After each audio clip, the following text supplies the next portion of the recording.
ජාතික ජනබලවේගයේ ආණ්ඩුව අපි එක විසඳනවා. අපි ඔක්කොම එකතු වෙලා මේ රට හදමු. இலங்கை மக்களோட ஒரு பெரிய எதிர்பார்ப்போட ஊழலே இல்லாத ஒரு புதிய இலங்கை அப்படின்னு சொல்லி முக்கியமான ஒரு வாக்குறுதியோட ஆட்சியை பிடிச்சவங்க தான் தேசிய மக்கள் சக்தி அரசாங்கம். ஆனா ஆட்சி ஆரம்பிச்ச நாள்ல இருந்து அவங்களுக்கு பல சவால்கள், இன்னைக்கு நாள்ல அவங்களுக்கு ஒரு மிக முக்கியமான ஒரு சவால் ஏற்பட்டிருக்கு அப்படின்னு சொல்லலாம். அதுக்கு முக்கியமான காரணம் என்ன அப்படின்னு சொன்னா, தேர்தல் வெற்றிக்கு அப்புறமா அரசாங்கத்தோட மக்கள் ஆதரவு இப்போ ரொம்பவே வேகமா சரிய ஆரம்பிச்சிருக்கு அப்படிங்கிற ஒரு தகவல் வெளியாகி இருக்கு. முன்னணி ஆய்வு நிறுவனமான வெரிட்டே ரிசர்ச் ஒரு தகவலை வெளியிட்டிருக்காங்க. அந்த தகவல் என்ன அப்படின்னா, 65% இருந்த மக்களோட ஆதரவு 50% குறைஞ்சிருக்கு அப்படிங்கிறது தான். இவ்வளவு மக்கள் ஆதரவு குறைகிறதுக்கு என்ன காரணம்? பொருளாதாரம் மோசமடைஞ்சுக்கிட்டே வருது அப்படின்னு சொல்லி 40%க்கும் அதிகமான இலங்கை மக்கள் நினைக்கிறதுக்கான காரணம் என்ன, பின்னணியில என்னென்ன விஷயங்கள் உள்ளடங்கி இருக்கு அப்படிங்கறத தான் இந்த வீடியோல பார்க்க போறோம். அம்மா பரமேஸ்வரி ஜோதிடம் உலக புகழ்பெற்ற ஜோதிடர் பண்டிட் துளசிராம் எந்தவித பிரச்சனையானாலும் 100% உத்தரவாதத்துடன் நடந்தவை நடக்கவிருப்பவை மிக துல்லியமாக கணிப்பார். அழையுங்கள். நல்லூர் திருவிழா தினமும் காலை மாலை சிறப்பு நேரலையில் உங்கள் விளம்பரங்களும் இடம்பெற இன்றே அழையுங்கள். கடந்த காலங்களில் ரணில் மஹிந்த ஆட்சிகளில் நடந்த பொருளாதார சரிவுகளோட ஒப்பிடும்போது அனுர அரசாங்கம் எங்க தவறு செஞ்சிருக்கு அப்படிங்கிற ஒரு கேள்வி இந்த இடத்துல எழுப்பப்படுது. இலங்கையோட முன்னணி அரசியல் மற்றும் பொருளாதார ஆய்வு நிறுவனம் தான் இந்த வெரிட்டே ரிசர்ச். கடந்த ஜூலை 11ஆம் திகதியில இருந்து 30ஆம் திகதி வரைக்குமே நாடளாவிய ரீதியில 2013 பேர்கிட்ட நடத்தின மூட் ஆஃப் த நேஷன் அப்படிங்கிற கருத்து கணிப்போட முடிவுகளை தான் வெரிட்டே ரிசர்ச் வெளியிட்டு இருக்காங்க. இதுல வெளிவந்திருக்கக்கூடிய புள்ளி விவரங்களோட அடிப்படையில இந்த தகவல் வெளியாகி இருக்கு. அதாவது கடந்த பிப்ரவரி மாதம் 65% இருந்த அரசாங்கத்துக்கான மக்கள் ஆதரவு வெறுமனே 5 மாசத்துல 50% குறைவடைஞ்சிருக்கு. நாட்டோட பொருளாதாரம் மேம்பட்டு வருது அப்படின்னு சொல்லி சொன்னவங்களோட எண்ணிக்கை 64% இருந்து 41.6% அடியோட சரிவடைஞ்சிருக்கு. அதுக்கு மாறா பொருளாதார நிலைமை மோசடைஞ்சுகிட்டு இருக்கு அப்படின்னு நம்புறவங்களோட விகிதம் 15% இருந்து 40.29% உயர்வடைஞ்சிருக்கு. பொருளாதார நம்பிக்கை குறியீடு, அதாவது எக்கனாமிக் கான்ஃபிடன்ஸ் இண்டெக்ஸ் அப்படின்னு சொல்லுவோம், இது மறுபடியும் மறை பெறுமதி நிலைக்கு போயிருக்கு. அதாவது மறை 8 பெறுமதியா பதிவாகி இருக்கு.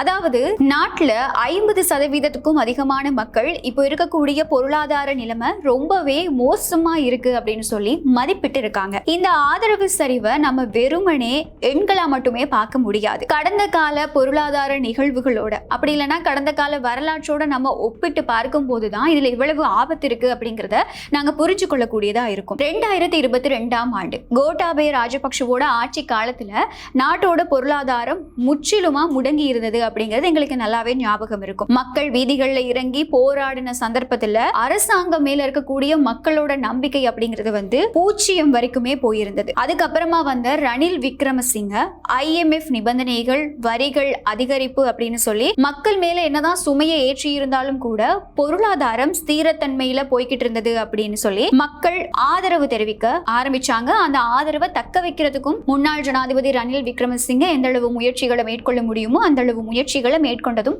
எங்களுக்கு ஞாபகம் இருக்கும். 2024ஆம் ஆண்டு இறுதி, அதாவது 2025ஆம் ஆண்டு ஆரம்பம், இது ரெண்டையும் வச்சு பார்க்கும்போது அனுரகுமார திசாநாயக்க தற்போதைய ஜனாதிபதி அவர்கள் ஆட்சி அமைத்த சந்தர்ப்பம் அது. எங்களுக்கு தெரியும் சிஸ்டம் சேஞ்ச் நடக்கும், நாட்டுக்குள்ள ஒரு மிக முக்கியமான ஒரு சிஸ்டம் சேஞ்ச் நடக்கும் அப்படின்னு சொல்லி, பொருட்களோட விலைகள் குறையும் அப்படின்னும் ஊழல்வாதிகள் தண்டிக்கப்படுவாங்க அப்படின்னு சொல்லி மக்கள் மத்தியில பலதரப்பட்ட எதிர்பார்ப்புகள், பலதரப்பட்ட வாக்குறுதிகளை முன் வச்சாங்க தேசிய மக்கள் சக்தி அரசாங்கம். ஆனா 2026ஆம் ஆண்டு ஜூலை மாத நிலவரத்தோட அடிப்படையில தான் சர்வதேச நாணய நிதியத்தோட நிபந்தனைகள், சந்தையில பொருட்களோட விலைவாசி உயர்வு, அதை தாண்டி அடிமட்ட நிர்வாக அமைப்புகள்ல இன்னும் தொடர்ந்துகிட்டு இருக்கக்கூடிய ஊழல்கள் மக்களோட எதிர்பார்ப்பை ஏமாற்றமா மாற்ற ஆரம்பிச்சிருக்கா அப்படிங்கிற ஒரு கேள்வி இந்த ஆய்வு நிறுவனம் வெளியிட்டிருக்கக்கூடிய அறிக்கை மூலமா எழுப்பப்படுது. அனுர அரசாங்கம் மீதான நம்பிக்கை அப்படி இல்லைன்னா எதிர்பார்ப்பு குறையறதுக்கு முக்கியமான 3 காரணங்கள் இருக்கு அப்படின்னு சொல்லி இப்போ வரைக்கும் அரசியல் ஆய்வாளர்கள் சுட்டிக்காட்ட ஆரம்பிச்சிருக்காங்க. அதுல முக்கியமான முதலாவது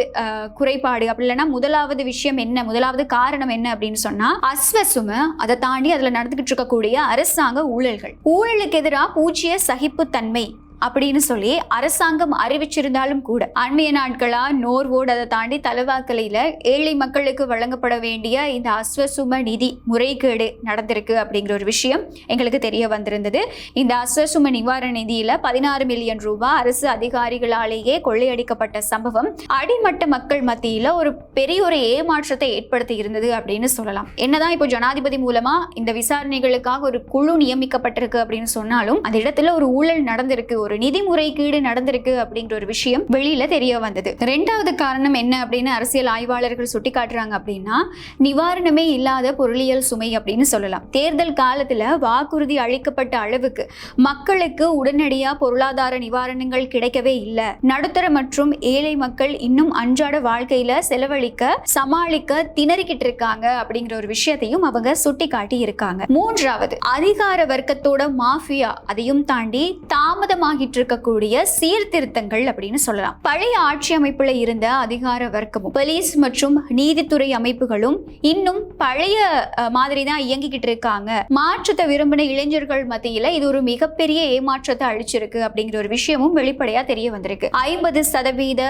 ஆதரவு அப்படிங்கிறது ஒரு அரசாங்கத்துக்கு ஒரு வீழ்ச்சி கிடையாது அப்படின்னு சொன்னாலும், அதாவது ஒரு சமநிலையான ஆதரவு இருக்கு அப்படின்னு நம்ம எடுத்துக்கிட்டாலும் ஆட்சிக்கு ஒரு சின்ன டைம் பீரியட்லயே 15% ஆதரவு சரிவடைஞ்சிருக்கு அப்படிங்கிறது அனுரகுமார் திசாநாயக்க ஜனாதிபதி அவர்களுடைய அரசாங்கத்துக்கு விடுக்கப்பட்ட ஒரு மிக முக்கியமான சவாலா இன்னைக்கு நாள்ல மாறி இருக்கு. ஆட்சிக்கு ஆரம்பத்துல இருந்து எதிர்கட்சிகள் என்னதான் பல விமர்சனங்களை முன்வச்சு, எதிர்கட்சிகள் மூலமா அப்படி இல்லைன்னா இந்த கூட்டணி அமைப்புகள் மூலமா என்னதான் அரசாங்கத்துக்கு முக்கியமான சவால்கள் விடப்பட்டாலும், சவால்கள் கொண்டு வரப்பட்டாலுமே கூட, அதை தாண்டி இந்த துப்பாக்கி சூட்டு சம்பவங்கள் நடக்கிறதுமே கூட, போதைப் பொருள் விநியோகங்கள் நடக்கிறதுமே கூட அரசாங்கத்துக்கு ஒரு முக்கியமான சவால் தான். இது எல்லாத்தையுமே அரசாங்கம் சமாளிச்சுக்கிட்டு இருந்தாலும் மக்களுடைய ஆதரவு 50% வரைக்கும் குறைவடைஞ்சிருக்கு அப்படிங்கிறத அரசாங்கம் எப்படி சமாளிக்க போகுது, இந்த சவாலை அரசாங்கம் என்ன மாதிரி எதிர்கொள்ள போகுது அப்படிங்கிற ஒரு மிகப்பெரிய சந்தேகமும் இந்த இடத்துல எழுப்பப்படுது. வெறுமனே ஊழலை எதிர்க்க போறோம், அந்த கைதுகளை நாங்க மேற்கொள்ள போறோம், சட்ட நடவடிக்கைகளை தீவிரப்படுத்த போறோம் அப்படிங்கிறது